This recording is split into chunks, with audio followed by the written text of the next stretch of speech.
in the castle. These are the creakiest ones in the whole building. Yeah, so this is the dining room. I've been dying to bring this in here because this is always quite a shocker, isn't it?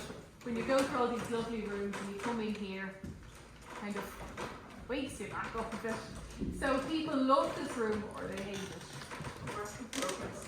Yeah, exactly.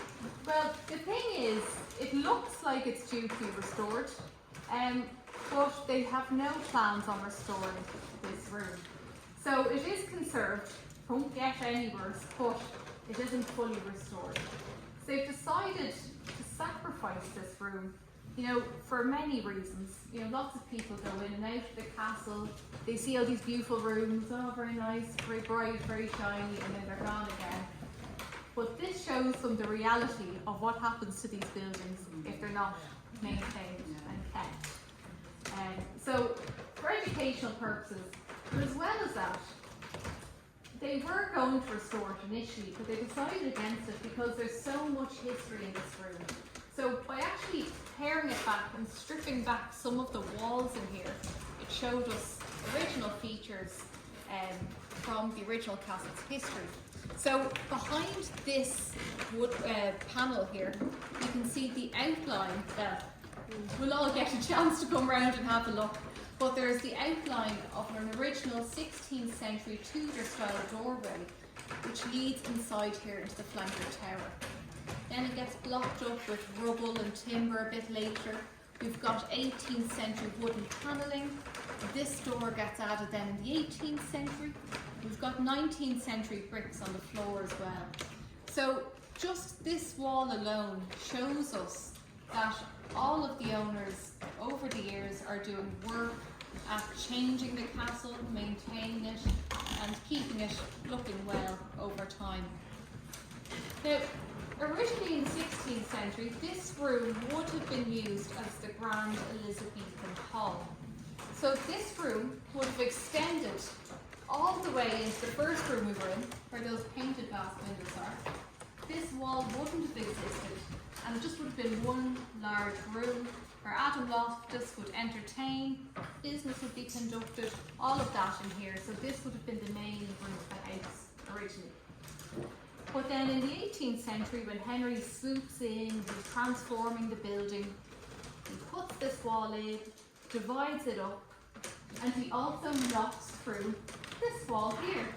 So we can see the little kind of wall jutting out on either side. This is the original 16th century wall, this is where it stopped. But he wanted to build on an extension in the 18th century, so ploughs through the wall here and builds on this bow extension onto the east facing part of the castle. And as well as doing that, that's when we see another massive change with the windows. So originally when the castle was built, they were in fear of being attacked and glass so expensive. So the windows were originally very small, so it would have been a very dark castle, you know, candlelight all day long, roaring fire, a very smoky building. It's a big change with the windows because in the 18th century they're not in fear of being attacked and they have money to burn. So they put these very large Georgian windows which opens up the rooms and lets a lot of light then into the castle. And as well, we have a fabulous ceiling right above us here which hasn't been restored, as you can see. So we can still, now it has been conserved, so we can see where there's crayon marks above where cracks are, and we can see, you see that brownish kind of stuff seeping through the ceiling there. So that was a resin that was used, injected into the plasterwork to hold it all up. Now of course if they were going to restore it, they were going to pop up and you wouldn't see all of this, but obviously they decided against it. So we can see all the crayon marks and the resin up here. But a fabulous recovery ceiling up here. This part actually dates to 1751, so this is prior to Henry Loftus, and this is when another fellow called Hoadley was living here. And then in 1771, when this is all being added on, this plasterwork ceiling gets added on. So there's actually 20 years in the difference here.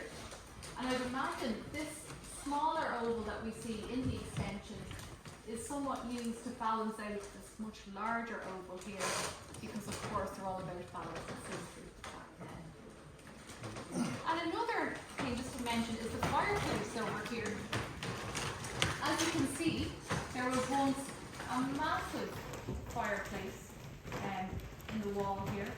So this entire wall in front of us is the central wall to the castle. So this is where all the fireplaces would have been. So kind of like your central heating system.